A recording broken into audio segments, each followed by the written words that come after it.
Welcome back to another episode of The Football Chemist, where we use data to go through football's biggest talking points without boring or confusing you with all of that technical jargon. The Premier League is back, so that only means one thing: time for some Premier League predictions. There's been a lot of transfer activity already over the summer, but who will be the surprise package in the Premier League? How will everything shake out? And most importantly, who will win the title? Let's get into it. Alright, to start off with, we'll just go through 11th to 20th first and talk a bit about each team, and then we'll get onto the top 10 just to build up suspense and get the mid-table mediocrity out of the way. So first things first, in 11th, I've gone for Fulham. They've had a very inactive summer in the transfer window, no major sales, no major signings, and this means I reckon they'll just stagnate a bit this season, won't do anything special really, never be in danger of getting relegated, but won't really threaten the European places either. And that's why I think they'll finish 11th, just where they finished last season. They've built an identity of being very strong out wide, and there's no reason why this shouldn't continue next season, especially with dangerous fullbacks like Anthony Robertson. And you can see here that they were actually top in the league last year for crosses into the penalty area. Just below them in 12th place, I've gone for Everton, and I believe the Moyes resurgence will continue a bit, and they'll continue to be a team that's very hard to beat, very solid at the back. We saw in the second half of last season that they're a lot stronger when Moyes came in. They're actually 10th in the second half Premier League table. And so there's every reason why they should be well away from relegation, and the fans should have a lot to celebrate in their new stadium. However, I think their lack of positivity in attack and a bit of doubt over who will start at striker will restrict them from really going any further up in the table. In 13th, I've gone for Crystal Palace because whilst a lot has happened with them recently and they've got their first major trophy and points up with the Community Shield, it's just Premier League law really that Palace have got to finish mid-table. I don't think they'll get into the top 10, and I can give you all sorts of analysis on why, but it is just the banker. Next up, I've gone for West Ham, and to be honest, I wasn't really sure what to say about West Ham, but don't worry, I've got my friend Mitchell in to give you a few words about how West Ham could get on this season. So, what to say about West Ham this season? Obviously, last year, not an ideal one for the Hammers, coming down off of a really successful few seasons under David Moyes after he left, appointed Julian Lopetegui, and things didn't really land for him. No tactical identity, and you could see that and sit down the table, even after a summer of great recruitment at the time, and then we ended up bringing Graham Potter in the new year. He started injecting a little bit of his philosophy into our football at the end of the year. You can see it kind of coming together, getting a few results. 2-0 away at Manchester United was nice. But it's not all come together for him just yet. And this season, hopefully, is one where we see some continuity in West Ham, some improvements. We've got a little bit of recruitment, nothing too crazy. But obviously, you've brought Callum Wilson in, questionable bit of depth, but there you go. El Hadji Malik Diouf, left wing back. It's going to be a lot of crossing to the back post there, where we're going to have Nicholas Fulkrug, Jared Bowen, and maybe even late in the games, Thomas Souček box crashing, and they're going to be putting away a lot of goals that way. So just a continuation, ideally, 14th, 15th, and then with that identity, we can build, recruit next summer, and maybe push for the top half after that. Thanks for that, Mitchell. Back to the predictions. In 15th place, and this is probably the first surprising one that I've gone for, is Nottingham Forest. I think they'll fall away massively this season. First things first, they really did outperform their stats last season, and you can see this especially in attack, where their expected goals was actually only 16th in the league last season. And when you look at their non-penalty goals minus XG, they're actually bottom in the league for this last season. And this could partly be because Chris Wood was a fantastic striker who made the most of his chances. It's also a sign that over the course of one season, it might be a flash in the pan and a bit of a statistical fluke. Furthermore, we did see them fall off towards the second half of the season because for most of the season, they looked in the running to finish in the Champions League places, and eventually only got the Europa League place because Crystal Palace got demoted. And when we look at the second half table again, you can see that Forest are right down here. They're even below Everton, who we covered earlier. And I think adding the fact that Anthony Elanga has left for Newcastle will be a big blow to them, especially in their attack. There's a lot of pessimism around them this season. I wouldn't be surprised to see them finishing even lower than 15th at the end of the season. In 16th, I've gone for Brentford, and there are a lot of people out there who are actually backing Brentford to go down, and I can see why. Not only have they lost their manager, but they've lost key players like Brian Mbeumo, and it looks like Johan Visser is also on his way out. However, it is worth noting that Brentford are a bit used to losing star players, especially in attack. You saw them lose Ollie Watkins back in the day, Neil Maupay, Ivan Toney. They've always been a selling club, and they've always managed to find a way to adapt. And yes, it's going to be a big adaptation to get used to life post Thomas Frank, but I still think they'll find a way to at least stay up and beat the drop.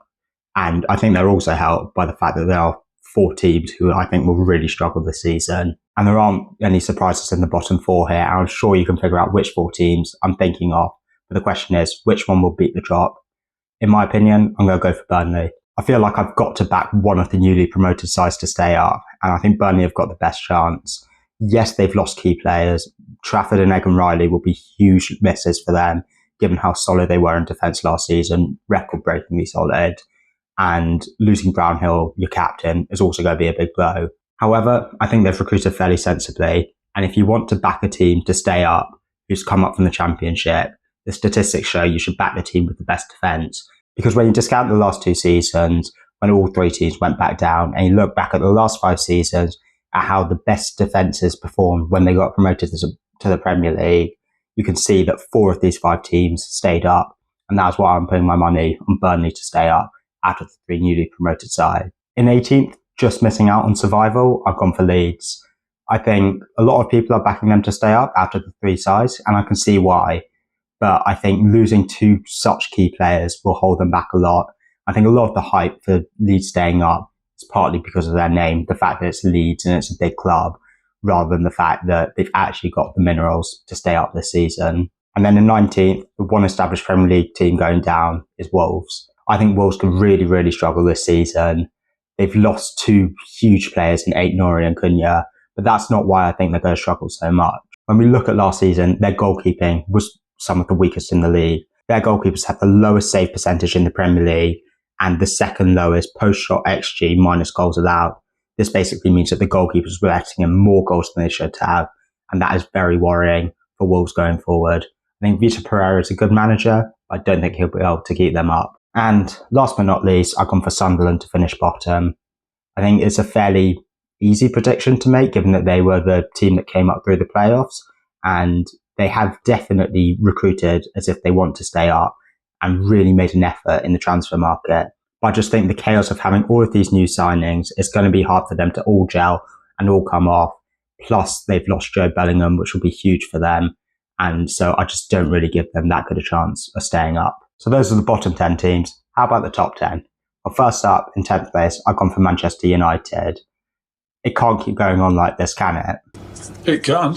I think they should improve slightly under Amorim this season, now that he's had a full summer to get used to this team. And they've made some very good signings too.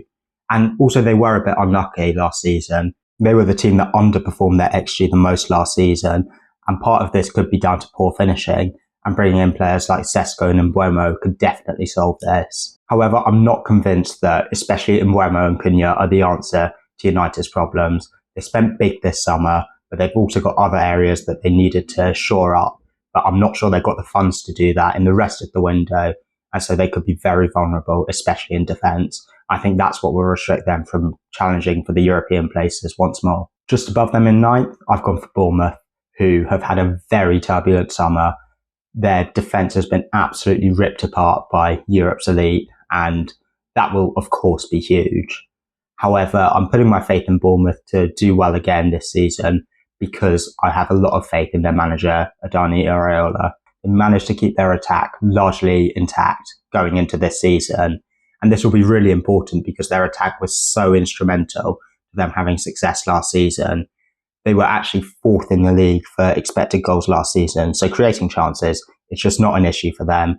And if they can get players like Kluivert playing like they were last season, then they'll have absolutely no problem having another solid, if not spectacular season. So in 8th place, I've gone for Newcastle. And in my last video, I got a lot of flack from the Newcastle fans about Isak's situation at the club. But over the last few weeks, things have just got more chaotic. And it's hard to judge where the club are, really. This whole unsettled atmosphere is really going to affect their attack, especially at the start, even if they do get a striker in like Visser. But I think it'll also restrict them from challenging for the Champions League once more. And when you add that they've got the European pressure again on their squad, I'm not sure that they've got the ability to challenge on all fronts, because when they were in the Champions League last time, we saw a notable dip in both their league position and their points that season. In 7th place and challenging for the European spots, I've gone for Tottenham. I think they've recruited quite smartly this summer, and Thomas Frank should be a much more settled manager than Ange Postecoglou. But also I think they were incredibly unlucky last season, and their stats show that they should have outperformed their league position. And I think part of the reason why they ended up finishing 17th rather than 12th or 13th was because they just put all of their eggs in the Europa League basket, which did work in the end. However, I don't see them challenging any higher than this because firstly, it's Frank's first season, so it'll take time to settle, but also I think there'll be issues with injuries in the squad. We saw it last season. Frank will bring it in his own intense style of play, which will have its effect on the squad, and this will hold them back from being in the Champions League next season. And in sixth place, and perhaps a surprise package of the season, I've gone for Brighton. By their standards, they've actually had quite a settled transfer window, and the only main departure is Joao Pedro. But I think Danny Welbeck and Charalampos Kostoulas will be enough to cover for them. I don't know much about Kostoulas, to be honest, but I do have a lot of faith in Brighton's recruitment strategy because look how it's paid off before. The lack of European pressure compared to some of their rivals, I think will help them just focus on the Premier League and get as high position as possible and be back in the Europa League for next season. In fifth place, continuing their upwards trend over the last few seasons, I've gone for Aston Villa. I think they've done a really good job of keeping hold of their key players so far, especially Ollie Watkins, who, as you know, we rate very highly on this channel. Whilst they will probably lose Jacob Ramsey to Newcastle, Ollie Watkins is one of the best strikers in the Premier League, and he has consistently been that for the last few seasons, getting consistent goals and assists throughout his career. Furthermore, Unai Emery is up there as one of the best managers in the Premier League, and he's got the know-how to do well and finish in the top 5. Furthermore, he's back in the Europa League, which he absolutely loves to win, and so I'm also going to predict Villa to win the Europa League. So one way or another, they'll get back into the Champions League. So now we enter the top 4, and in fourth place, I've gone for Chelsea. There's a lot to be excited about with Chelsea, just like last season. I think they'll have a pretty similar season to last season where on their day, they will be unbeatable, but that day just doesn't come often enough. Once again, they've recruited big this summer and they've got a lot of new names in their team. However, I'm not convinced that Joao Pedro is a top-class striker to win the league.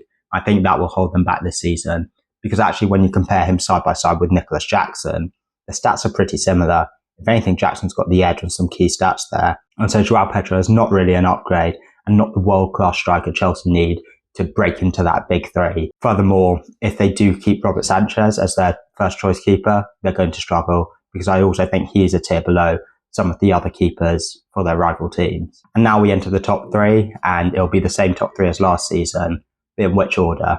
In third place, I've gone for Liverpool. It's going to be a strange season for Liverpool, given how many new signings they've got, and it's unlikely to see all of those signings hit the ground running, and I think this will hold them back a bit.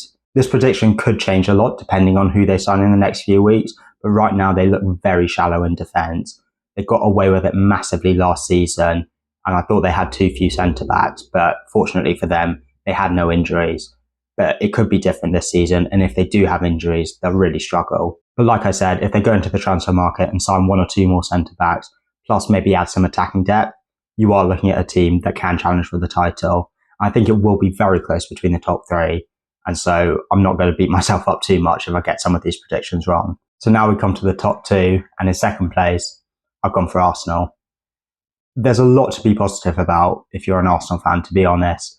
They've recruited well this summer, and their team this year is undoubtedly better than their team last year, and they should be less plagued by injuries. However, the reason why I put them second will become a bit clearer later on. However, I think what might hold them back is that Gyökeres might not instantly settle into the system that well. He's coming from a very different league and a much lower level league. We've seen strikers move from the Portuguese league to the Premier League and completely failed before. But I think by the time he gets up to speed, the league will already be lost, and it'll be another case of Arsenal being close, but not quite close enough, because beating them to the title will be Manchester City. When you look at their season last year, all of their problems came from that nightmare run of form back in November, where they just couldn't buy a win, and that cost them any chance of the title. However, in the second half of the season, they were top of the league in terms of points. And since January, they've recruited very heavily all across the pitch, and this will make a big difference. Their winter signings will have settled in, and they've made some really savvy summer signings, especially Tijani Reinders, who I think will be the signing of the season and be their long-term replacement for Kevin De Bruyne. The boost that these signings will bring, I think, will also help Erling Haaland get back to his goal-scoring best and City just look like the strongest team in the league in so many different areas going into this season. So for me, it seems like a no-brainer that they're going to win the league. Pep Guardiola will be back with a vengeance, and he'll get City back on the top step, as they have been for so many seasons recently. But what do you think? Who do you think is going to win the league? Are there any surprise packages out there? And who do you think will go down this season? Let me know what you think in the comments below, and give this video a like if you like what you've seen.